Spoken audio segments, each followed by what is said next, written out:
Bonsoir et bienvenue à tous dans les dossiers de la mémoire.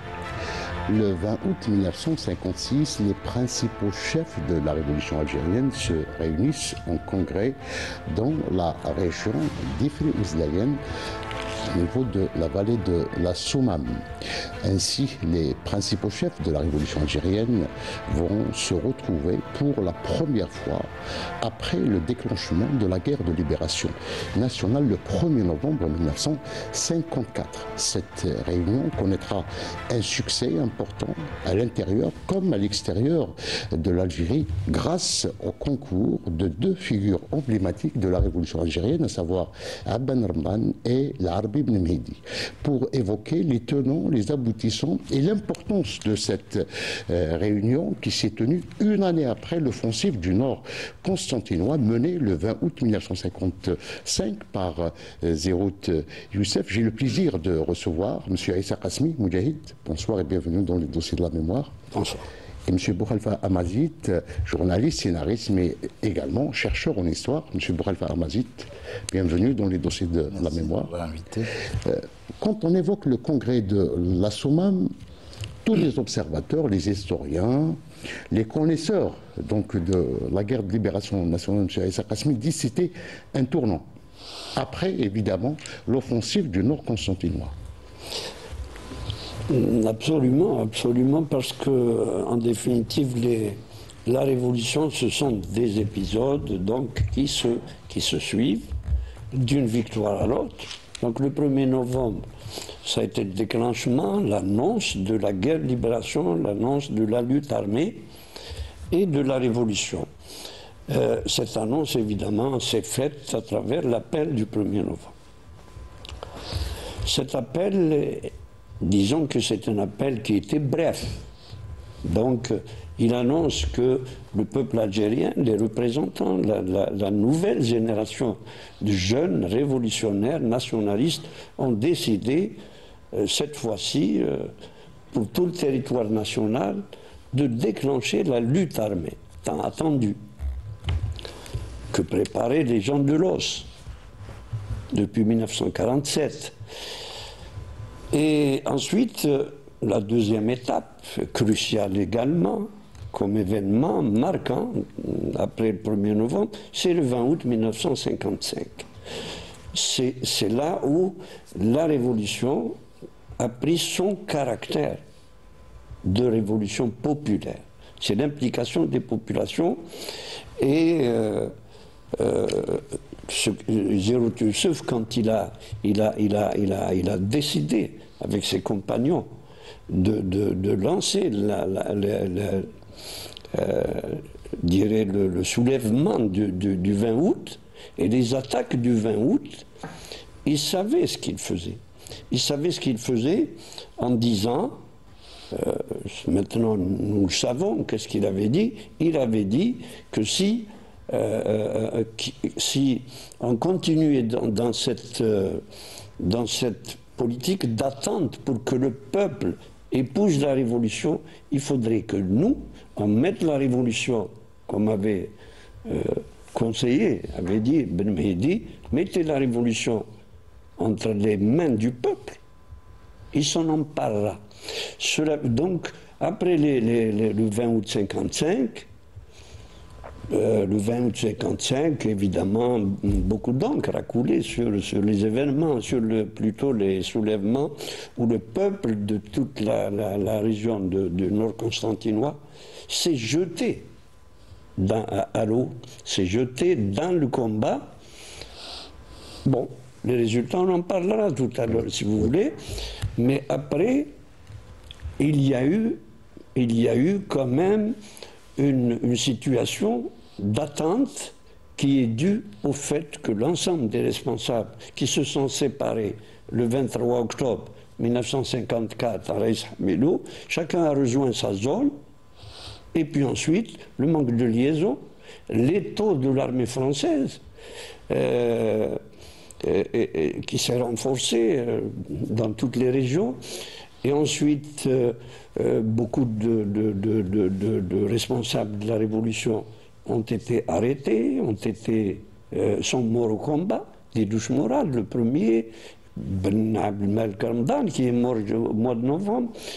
Donc ça, Boudiaf, qui était déjà à l'extérieur, qui était parti juste après le 23 octobre, 25 octobre, il est parti. Donc cette situation a fait que tout le monde, l'équipe qui était à Alger, avait ressenti, y compris Zérout Youssef aussi, ont compris qu'il fallait absolument tenir cette réunion de coordination, de concertation. Il faut la tenir rapidement, parce qu'à partir de 55, début 56, cette nécessité a été ressentie, alors que, rappelons-le, je crois que Rab Habitat avait fait un témoignage en 88 en disant que la date, le 23 octobre, il a été décidé, il a été convenu de se réunir le 11 janvier, en tous les cas au mois de janvier, donc 2 mois après. Cette réunion ne s'est pas tenue. Donc chacun des chefs de zone n'avait pas de relation avec les autres zones. Ils ne savaient pas ce qui se passait.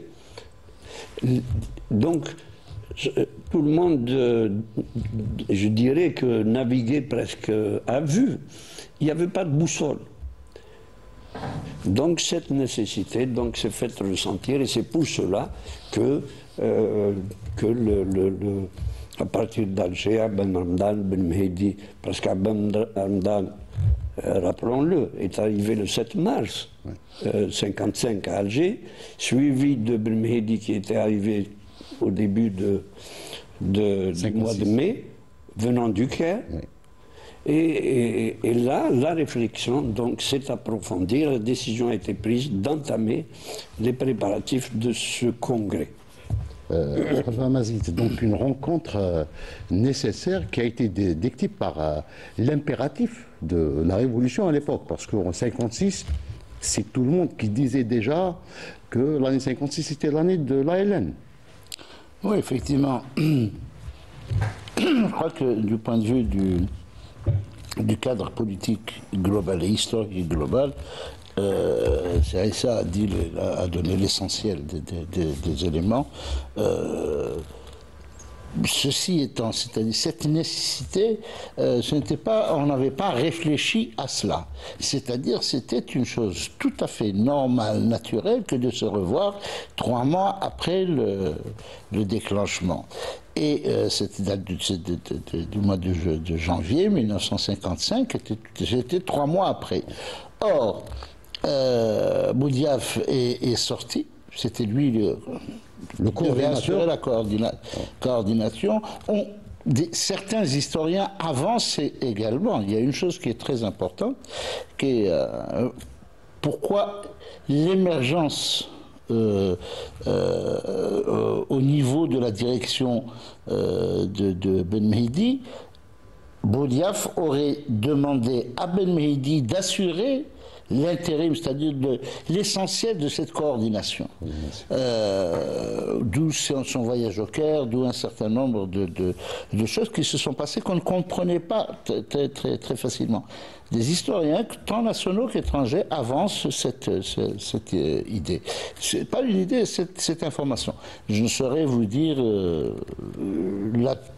qu'est-ce qui étaye, quels sont les faits qui étayent cela. Et il y a aussi le fait que, bon, donc ils ne se sont pas vus.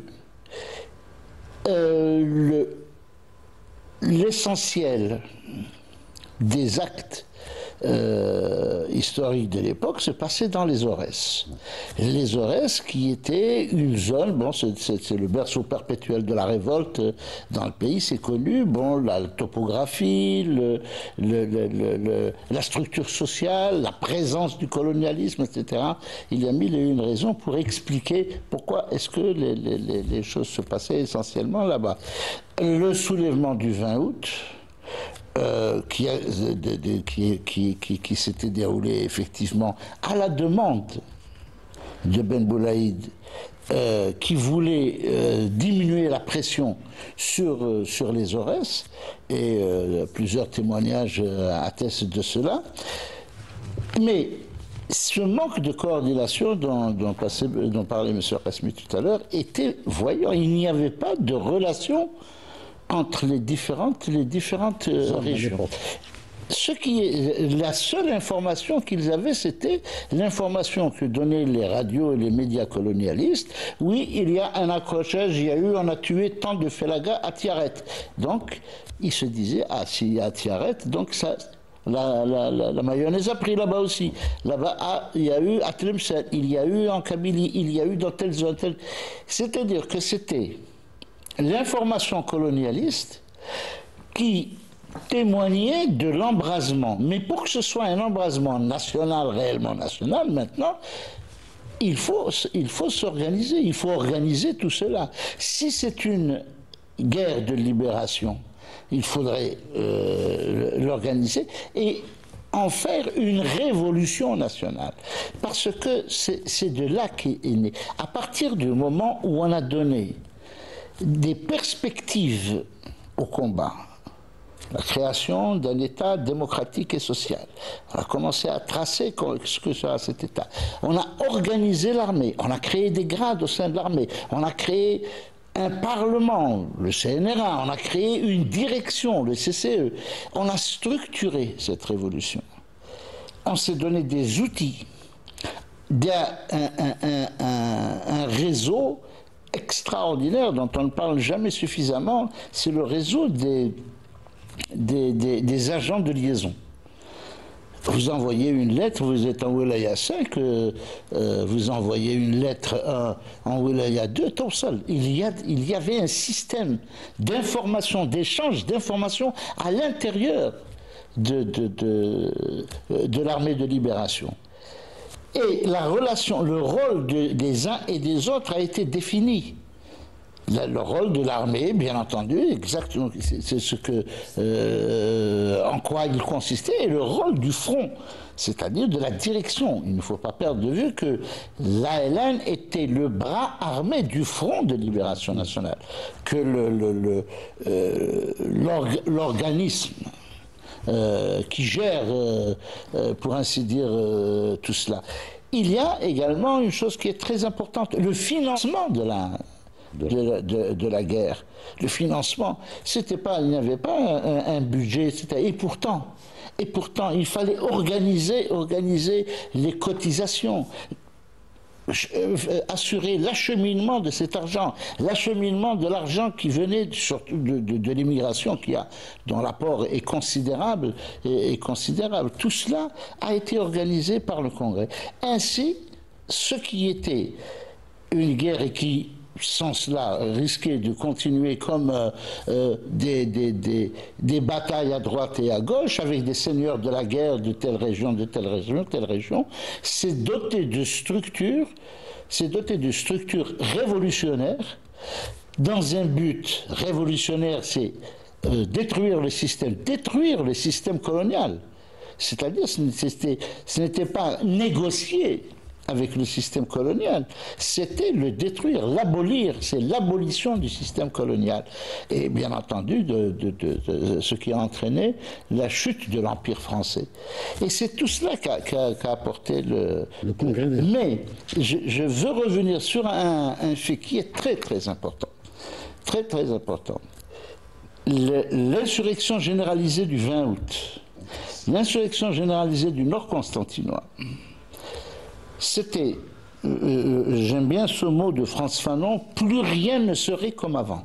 À partir de là, c'est exactement ce que disait Seri Sakasmi tout à l'heure en reprenant la phrase de l'Arab ibn Mehdi. Et à chaque fois, on va assister à cela en décembre 60, en juillet 61, en octobre 61 et ainsi de suite. C'est-à-dire à chaque fois qu'on jette le peuple, qu'on jette la révolution dans la rue, le peuple la prend. Et à chaque fois, il y a non pas une avancée politique, ce n'est plus, mais une avancée historique. C'est-à-dire, le 20 août 1955 est une avancée historique.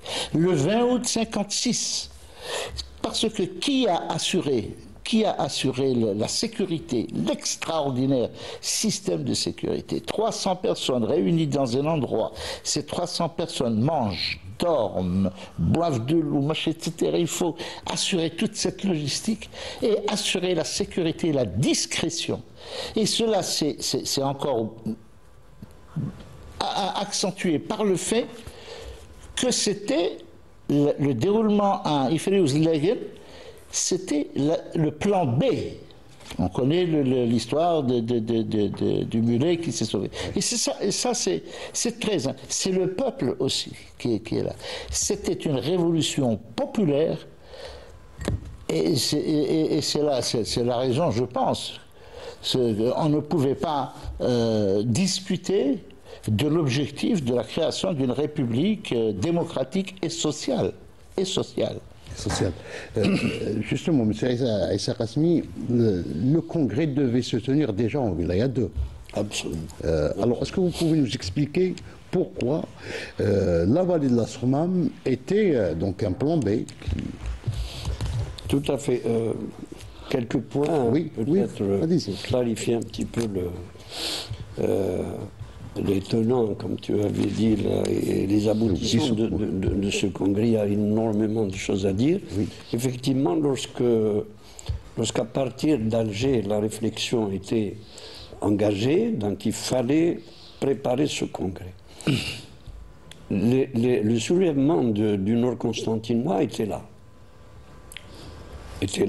Avec ses résultats qui ont eu des échos extrêmement favorables à travers toute l'Algérie et même au niveau international. Je relis maintenant dans mon esprit la déclaration ou dans le document préparatif et la discussion qui a eu lieu entre Zirut Youssef et Bent Omar, où il lui disait, je dirais c'est curieux, lorsque Zirut Youssef, dans le feu du combat, il pensait à Bandung. Il pensait à ce qui se passait, à ce que faisait Sustel à Alger, en disant voilà, Bandung est là, il faudrait qu'on aille dans la continuité, dans la lancée de Bandung. Oui. Donc c'est une victoire internationale. Il pensait à l'ONU, où les Français mettaient la chape de plomb sur la question algérienne, c'est l'affaire française intérieure, et personne n'a le droit d'en parler au niveau international. Ensuite, il parlait d'Alger, c'est très important parce que Sustel, dès son arrivée, qu'est-ce qu'il a fait? Il a essayé, il a pris contact avec ce qui était appelé à l'époque les gens qui tenaient comment on appelle ça, les médias. Ouais. Les médias, on est là, on n'est pas là, donc il a commencé à engager des négociations avec les responsables politiques pour créer le début de la troisième voie. Il s'est réuni à 11h du soir au Palais du Peuple avec Monteil, Vincent Monteil, qui lui, et Germain Tillon, qui étaient arrivés donc négocier. Zirut Youssef disait à Bent Omar, écoute, si on laisse ces gens à Alger, Sustel, négocier avec ces gens-là, nous allons nous retrouver hors champ. Hors champ, c'est-à-dire, ce n'est pas notre indépendance qui est en danger, mais c'est la révolution. Donc il faisait même la différence entre l'indépendance et la révolution populaire. Ensuite, évidemment, à Alger, Vincent Monteil a été jusqu'à négocier avec Ben Khedda, qui était, comment il s'appelle même, qui était en prison à Sarkazi. Parce que les résultats de 20 mai 55 ont fait trembler les autorités coloniales. Ensuite, il faut dire un mot aussi, puisque Sibou Khalfa a parlé déjà des résultats du Congrès. des répercussions de la plateforme qui a été adoptée à la Souma, il faut dire que le document de base... Avant de revenir sur les résultats, donc c'est une... Parce que c'est important, hein, la tenue, le lieu, le choix du lieu du congrès. Je reviens rapidement. Le choix du lieu, Zérout Youssef a proposé, il avait choisi un endroit, à côté de Guelma, sur les monts de Bni Salah, Mshrouha. Oui. Et ensuite, pour des raisons de sécurité, ça a été, on est reparti sur notre choix, c'est à Bouzarour. Bouzarour, c'est à Koulo. Oui. Koulo, une région montagneuse qui était presque une zone libérée. Mais bon, lorsque la mort de Boumboulaïd a tout chamboulé. L'information sur la mort de Boumboulaïd a changé, donc on s'est dit, maintenant nous allons choisir une région. D'abord, la Wilaya 3 était déjà dans le combat, avec 450 moudjahidis, 3000 plutôt, 450 c'était au départ, qui étaient en 1954 à la Wilaya 3 déjà. C'était la seule qui avait 450 moudjahidis, la Wilaya 3. Ensuite, c'est une région qui était située au centre du pays. On pouvait venir de l'Est et de l'Ouest et se rencontrer au centre du pour faciliter un petit peu la communication. Donc c'est là où on a choisi d'abord Qla'at Bni Abbas. On a pensé, parce que c'était une région historique et qui était connue depuis Mokrani, depuis Cheikh Haddad et tout ça. Donc cette région, et en définitive, lorsque Sibou Khalfa a parlé de cette mule traîtrise, comme on l'appelle, donc ils ont eu une embuscade du côté de la Reine, et puis la mule a pris peur et partie dans la caserne où elle a été prise par la LN. Et sur son dos, il y avait évidemment Mohamedi Saïd. Mohamedi Saïd qui est tombé de la mule, et dans cet accrochage, Amran, je crois, a été blessé, blessé au pied. Donc voilà, et l'endroit, donc le lieu d'organisation de là a été changé à Ifri-Ouzlagen. Donc c'est la caractéristique de la région, du village, la population de la région qui a été acquise à la LN et au FLN. Donc le Congrès se tenait là-dedans, et puis ensuite la garantie que Sami Roche avait donnée à Karim Belkacem que la sécurité du Congrès serait assurée, quel qu'en soit le pays. Donc les 3100 maquisards de la Wilaya 3 ont été partagés en deux.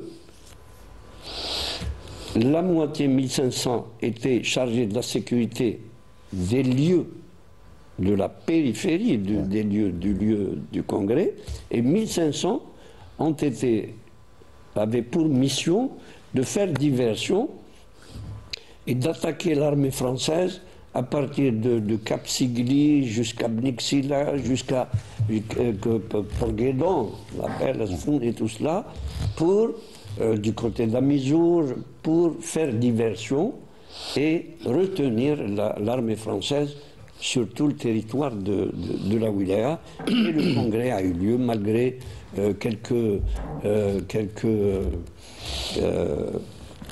mais l'armée française, il ne faut pas oublier un chiffre, je vais le dire, l'armée française, à la veille du Congrès de la Souma, donc au printemps 1956, l'effectif de l'armée française était déjà à 470 000 soldats.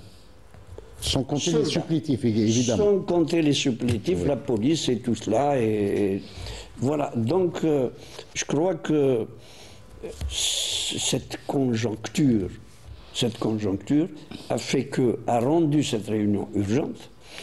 elle a évidemment... Je crois que les gens qui nous écoutent vont se dire, dans certaines communications, on m'a posé des questions en me disant, tous ces responsables ont été au congrès de la Soumam, comment? Mais ils ont été par avion, par voiture, par train, comment ils ont été? Donc tenir une réunion, c'est le premier congrès des responsables laïcs, le premier et le dernier. Le premier et le dernier à se tenir sur le territoire national. Voilà, donc tenir une réunion dans une région où le général Faure, à l'époque,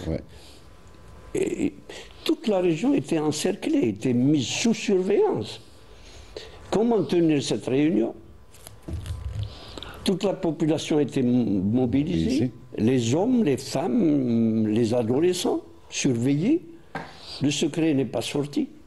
Pas loin d'un poste militaire. Hein. C'était au nez et à la barre. Poste militaire comme le village à côté. Donc c'est une gageure, je dirais, c'est un défi. Et en tous les cas, c'est une victoire. Une victoire éclatante. Et on verra les résultats après, la réaction de l'armée française après. Les résultats et les conséquences, oui. Voilà. Boukhalifa, donc autour de Ben Mehdi, de Ben Ramadan, il va y avoir des décisions importantes qui seront prises, mais qu'on peut... Oui. Si tu permets un seul point, je voulais en venir tout à l'heure. Oui. Parce qu'au congrès de la Souma, les congressistes avaient un document, avaient déjà un projet de plateforme qui a été élaboré à Alger sous la supervision de Ben Mehdi et Ben Ramadan par une équipe où il y avait Ben Khaddad, Dahlab, Temmam, Maître Chentouf, Ammar Ouzgan. Voilà, donc cette équipe a préparé une plateforme sur laquelle ont travaillé les participants au congrès. Les participants au congrès. Donc, mais le point de départ, c'est d'abord l'unité des rangs pour Khalifa, c'est incontestable. Bien sûr. C'est... L'unité des rangs n'était possible que s'il y a une organisation pour unifier ces rangs. Il n'y avait pas d'état-major général, il n'y avait pas de... Pour les combattants je parle des combattants de l'intérieur. Ensuite, on insiste, et fort justement d'ailleurs, sur les personnalités de Ben Mehdi et de Ben Ramadan, mais pas que. C'est-à-dire que chacun était dans son rôle. Ceux qui ont participé, tous les participants, un de chaque wilaya, à l'exception de la 2, qui était représentée par Zirout et Bentobal. Donc, il fallait, c'est-à-dire que l'événement, c'était réunifier tous les points de vue. Toutes les expériences rapportées, chacun a rapporté son expérience. Chacun a rapporté son fonctionnement. Chacun a rapporté la base constitutive de l'ALN, de sa région. Donc, c'est Aben et Ben Mehdi ont apporté effectivement, c'est-à-dire la plateforme, la proposition de plateforme. D'ailleurs, selon des historiens, le texte de base, le tout premier texte, avait été fait, ça c'est, puisque je l'ai écrit, il n'y a jamais eu de contestation concernant cela, un texte qui avait été fait par Hadidouche et Ammar Ouzgan. C'était eux qui auraient fait le premier texte, c'était à destination du FIDA. C'est un texte qui était destiné aux Fidaïdes, au départ. Et avant l'arrivée de Aben, quand Aben est arrivé, on lui a donné, il a immédiatement pris c'est-à-dire les choses en main, et pas seulement mais pas seulement la communication ou la propagande pour la mission que lui avait confiée aussi, Khalil Belkacem, qui s'occupait à l'époque d'Alger, qui s'occupait de l'organisation à Alger. C'était ce qui deviendra par la suite la zone autonome d'Alger, grâce au congrès de la Soumane, officialisé par le congrès de la Soumane. Donc, ce texte, qui était le brouillon, disons, de la plateforme, mais lui, attention, ce n'est pas n'importe qui a fait le texte, c'est Ammar Ouzgan. Ce qui est extraordinaire, c'est qu'on retrouvera Ammar Ouzgan dans tous les textes fondateurs. On le retrouvera dans tous les textes fondateurs, ce fameux texte de 1948, je crois, 48, Ta'aviv l'Algérie, qui était signé de Idil Ouattani. Oui. Tous ces travaux qui ont été faits. Et petit à petit, c'est tout cela comme un effet boule de neige, le texte va s'enrichir. Et c'était un texte, disons, neutre au départ. C'était un texte d'initiation à l'esprit révolutionnaire, à l'esprit du combattant. Comme il y a eu beaucoup de textes qui ont été faits. Il avait jeté les premiers jalons de... C'est ça, exactement. Ensuite, c'est cela qui va devenir. Ça va devenir... On retrouvera les éléments, les premiers éléments de l'étoile nord-africaine. On retrouvera des éléments de l'étoile nord-africaine. Des premiers trucs, c'est-à-dire des premiers textes, du tout premier texte de 1912 aussi. C'est une synthèse de la pensée politique anticolonialiste des Algériens. Ça va devenir aujourd'hui la Constitution, les textes, tous les textes fondateurs. Ça, c'est le plan politique, mais également il y a l'aspect sur le plan de l'organisation. Mais justement, c'est cela qui prouve qu'il y avait une réflexion politique.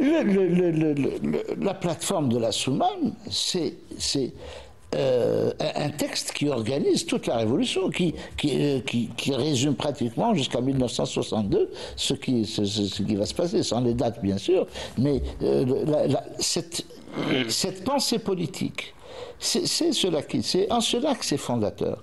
C'est en cela que la révolution, y compris, il y a eu la grande polémique, primauté du politique sur le militaire, primauté de l'intérieur sur l'extérieur, qui feront polémique. Mais c'est considéré comme secondaire par rapport au fondement lui-même. Parce que c'était... On disait dans le mouvement national, on disait que le Parti communiste, le PCA, il a un programme. L'UDMA a un programme. Mais le seul qui n'avait pas de programme et qui avait un objectif, c'était le PPA-MTLD, et qui deviendra, c'était l'OS ensuite, et qui deviendra le Front de Libération Nationale. Il y avait, et voilà que l'objectif non seulement va être précisé, mais que ces anciens de l'OS, que ces anciens militants du parti indépendantiste, auxquels vont s'agglomérer d'autres partis qui vont adhérer individuellement, comme c'était demandé, voilà que tout ce monde-là va aller un seul unique objectif. C'est-à-dire qu'on va écarter tout autre débat, toute autre discussion autre que l'objectif de l'indépendance, l'istiqlal. Ça, c'était le sacro-saint. Maintenant, comment y arriver et comment est-ce parce qu'il fallait le faire, comment on va dessiner cette Algérie post-coloniale, comment on va la dessiner? C'est une simple formule, démocratique et sociale, une république démocratique et sociale. Et je pense que cette idée de démocratique et sociale est inaliénable. Et c'est le fondement même de l'État algérien jusqu'à aujourd'hui. Démocratique. Ce caractère social est fondamental et je ne pense pas que quelqu'un puisse y toucher. Monsieur Rasmi, donc il va y avoir donc la mise en place des structures politiques, mais aussi militaires. Donc, Oui, absolument. D'abord, je rebondis ce qui est important à mon sens, oui. C'est un texte, la plateforme de la Somme, c'est un texte, disons-le, doctrinal. Doctrinal. Oui, oui, oui. Doctrinal, et c'est vrai que Saad Lahlab avait rapporté qu'un ensemble de documents, je dirais, de base, donc théoriques, qui ont été élaborés par le MTLD. Donc qui ont été rapportés par Ben Khedda et Saad Lahlab et qui ont servi aux personnes qui ont élaboré le projet de plateforme. Donc c'est la continuité. C'est la continuité dans l'esprit de l'indépendance comme objectif final. Ensuite, je crois que c'est bon de rappeler aussi, Hassan, tu as l'unité. Oui. L'unité, pour Ben Mehdi Ben Ramdan particulièrement, c'était je dirais, un objectif qui était très important. Je lisais que Ben Ramdan avait dit, c'est rapporté dans un ouvrage récent, Abdel Rahman disait, il était avec le professeur Chollet. Oui.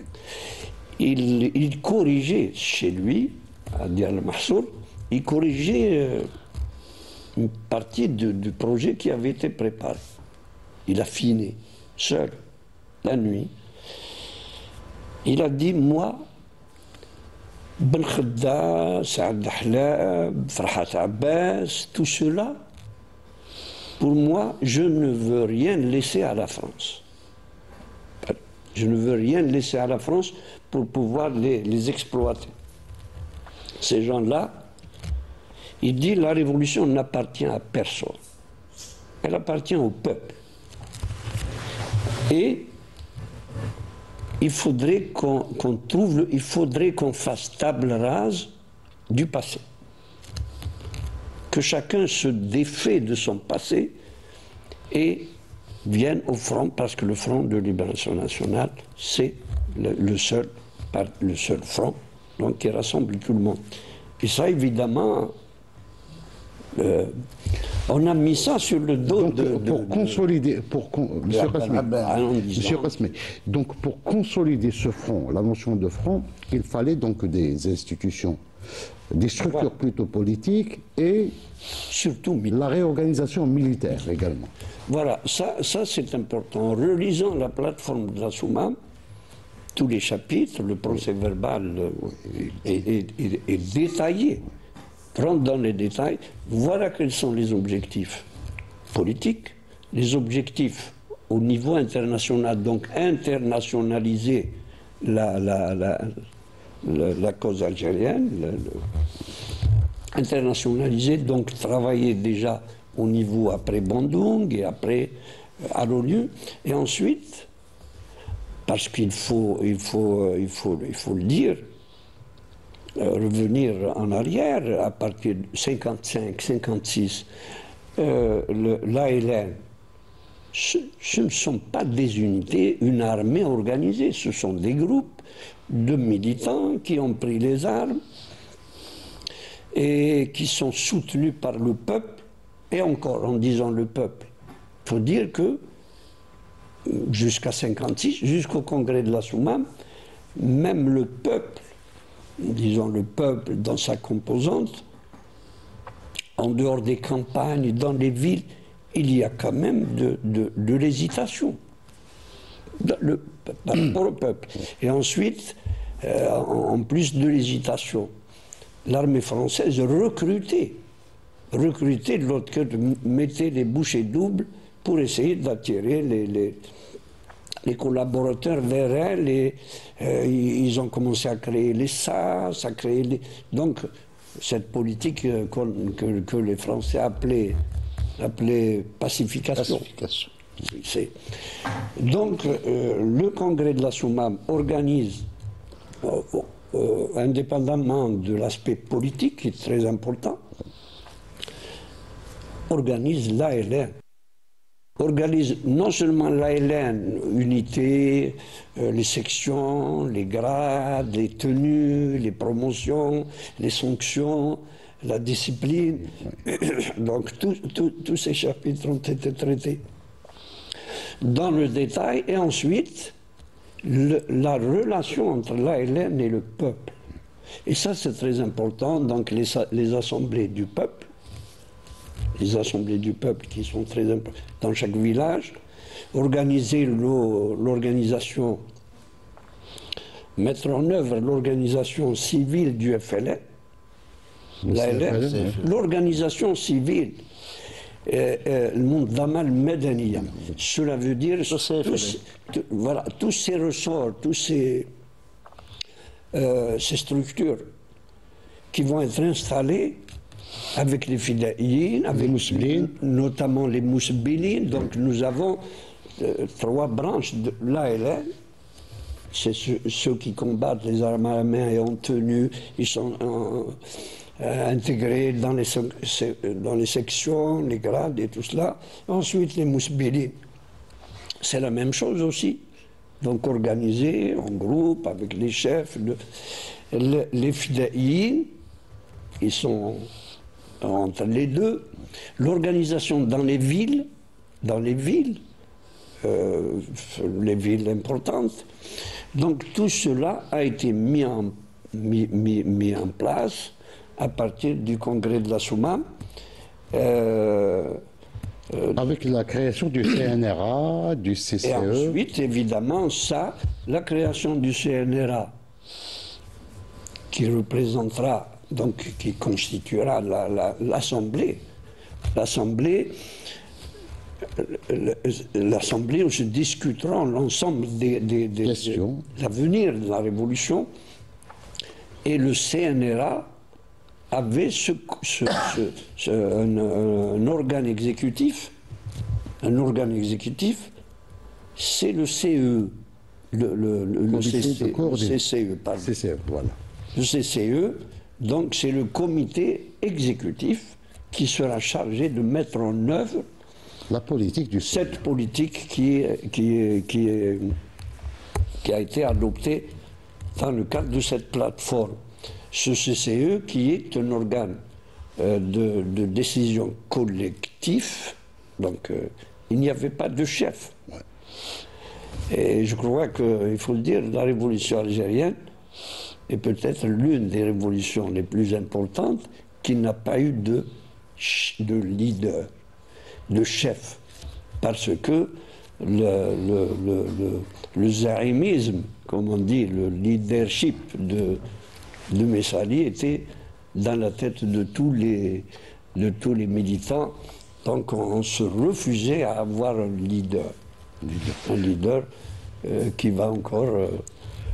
voilà. Donc, je crois que c'est important. Donc le Congrès, sur le plan politique, on va réaffirmer donc des principes fondamentaux de la révolution algérienne, l'intégrité territoriale et l'unité du peuple algérien, qui va constituer donc en quelque sorte des principes sur lesquels va s'appuyer toute la politique jusqu'à 1960 du FLN.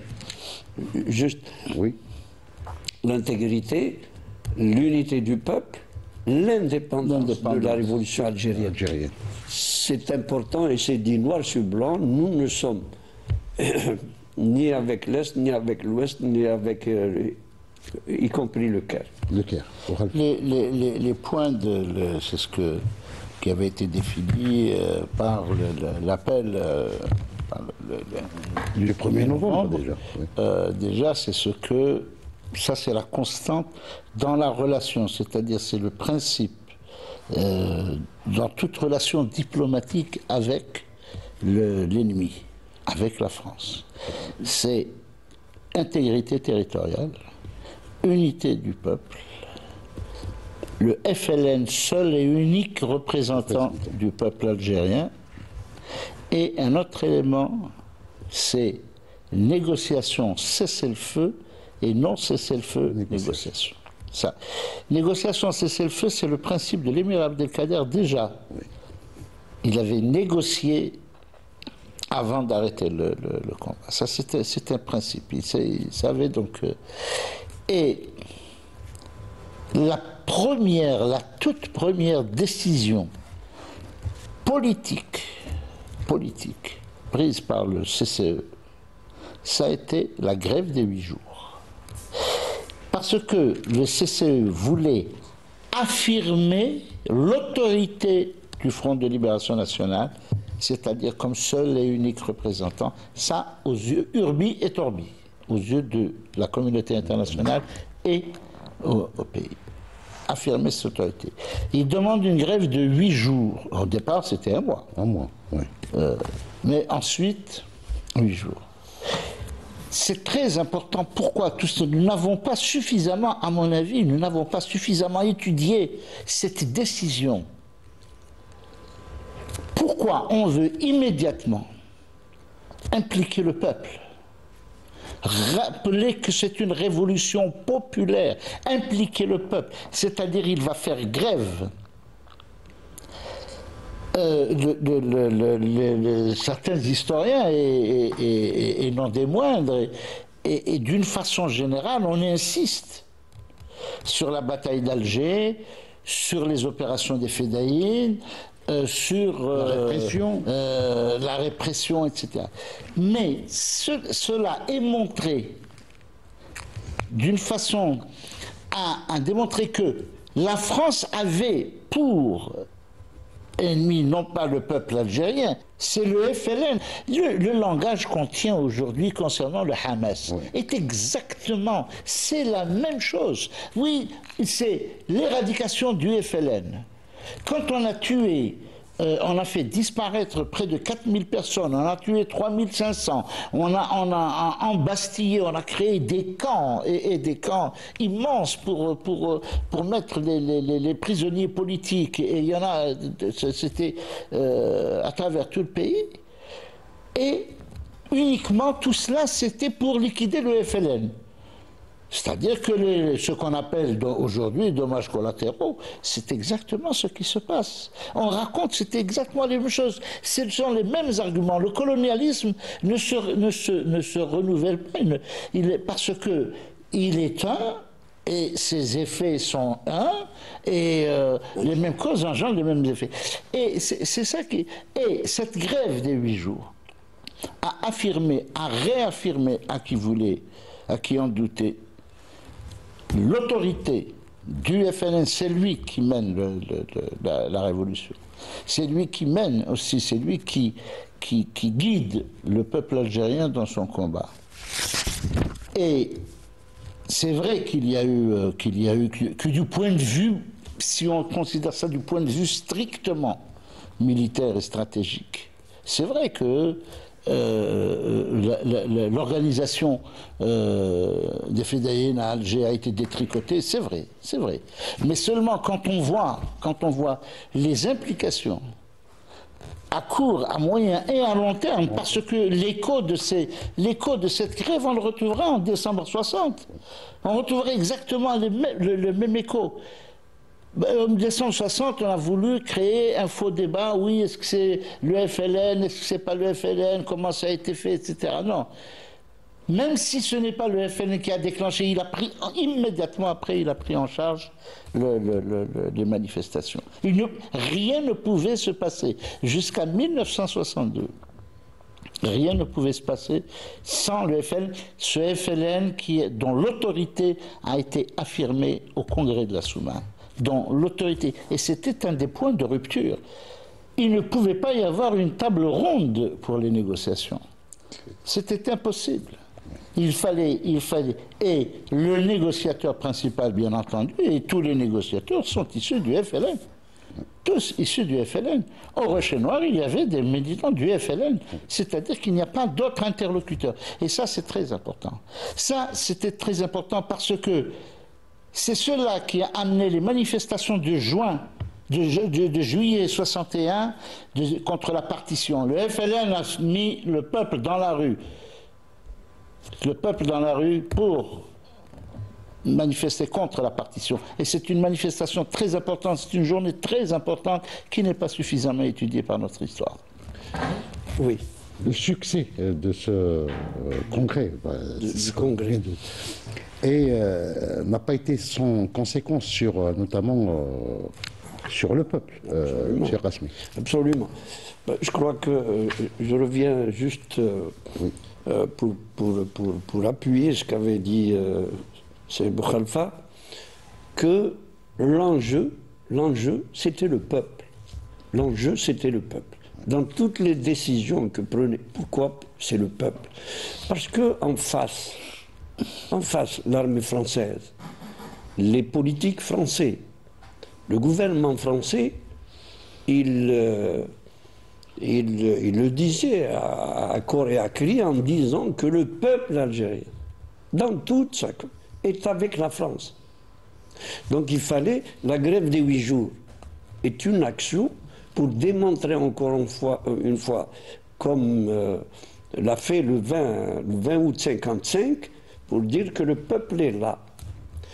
La grève des 8 jours, c'est la capitale, c'est la caisse de résonance qui, avec des journalistes internationaux qui sont âgés. Donc la grève a démontré encore une fois que le peuple est là. Toute la ville a été bloquée, toutes les villes, un peu partout, donc a démontré. Et la preuve est que la réaction à l'ONU ne s'est pas fait attendre, comme on dit, et les premières résolutions ont été prises. Donc ensuite, si on revient à la plateforme, avait dit aussi des choses très importantes pour l'opinion internationale, en disant que le but de la lutte armée en Algérie, c'est la destruction du système colonial. C'est clair. Nous ne sommes pas contre le peuple français. Donc c'est un message aussi qui est adressé au peuple français. Si je reviens aux résultats, évidemment, les conséquences, comme à son habitude, l'armée française, il faut qu'on le rappelle, Oui. l'armée française, souvent, presque tout le temps, elle ne va pas chercher l'affrontement avec les unités de l'ALN. Les unités de l'ALN, ils sont dans leur maquis, ils font leur action, ils sont vendés. À ce moment-là, l'armée française, qu'est-ce qu'elle fait? Elle s'attaque aux populations désarmées, aux populations dans leur village. En 2 mots, la réaction de l'armée française, ils ont mobilisé près de 30 000 soldats pour tout le territoire de la wilaya 3 et ils ont brûlé 14 villages, détruits complètement, et la population a rassemblé dans ce qu'ils appellent leur centre de le regroupement. Oui. Et ils ont tué près de 1000 personnes. Juste dans la semaine qui a suivi, l'information qui est sortie qu'il y a eu un congrès ici, à côté de cette caserne comment on appelle, Yazram Qran, juste à côté. Oui. Et ça a été un massacre. Ah oui. Ils ont brûlé des villages au napalm. Et alors, cette réaction, en définitive, n'a pas bloqué les résolutions du Congrès de la Soumam, bien au contraire. Des envoyés du Congrès de la Soumam sont partis dans toutes les régions pour expliquer ces résolutions, de comment les appliquer. Et au niveau international, les réactions aussi ont été des échos très favorables pour faire avancer, et ça a été une victoire sur la propagande française, que ce soit en Algérie ou à l'extérieur. Le mot de la fin pour Boukhalifa. On revient sur le sacrifice, parce que Oui. le prix du le 20 août 55, c'est aussi... Donc, il y a eu un massacre après, des 12 000 populations. morts. Tout cela pour dire, je voudrais terminer sur cela, pour dire que personne d'autre que son peuple n'a créé l'État algérien. La France raconte des salades, ces gens n'ont rien compris. La résistance contre le colonialisme, ça a été le peuple. La guerre de libération, ça a été le peuple. Ce n'est pas l'État qui a créé la nation, c'est la nation qui a créé l'État algérien. Pourquoi est-ce que c'est un État, quelles que soient les difficultés que nous pouvons avoir, et c'est particulièrement les années précédentes, l'État avait un genou à terre, mais il n'est pas tombé, parce que c'est la nation qui a créé cet État. C'est la nation algérienne. Et c'est la prouesse de l'émir qui a envisagé donc, cette nation. Nation. C'est de la création. C'était ça. Ce ne sont pas des tribus, ça a été à travers le temps. À travers le temps, c'est toujours la nation qui a été aux avant-postes de la lutte. Merci beaucoup, Boukhalifa Amazit. Monsieur Qasmi veut dire quelque chose, un dernier mot. Je voulais parce que les idées viennent comme ça, c'est le colonialisme, pour revenir à cette histoire longue, dure. Le colonialisme s'évertue à découper l'histoire, à morceler notre histoire. Notre histoire est un pan, c'est une histoire qui a commencé bien avant le 14 juin 1830, mais de 1830 jusqu'à 62, c'est un combat permanent, continuel, implacable contre le colonialisme. Ce n'est pas 7 ans et demi de guerre, c'est 132 ans. 32 ans. De lutte, de résistance. 132 ans de guerre entre la France et entre le colonialisme français et le peuple algérien. Voilà. Encore une fois, merci M. Issa Qasmi. Je rappelle que vous êtes moudjahid et auteur de plusieurs ouvrages sur la guerre de libération nationale.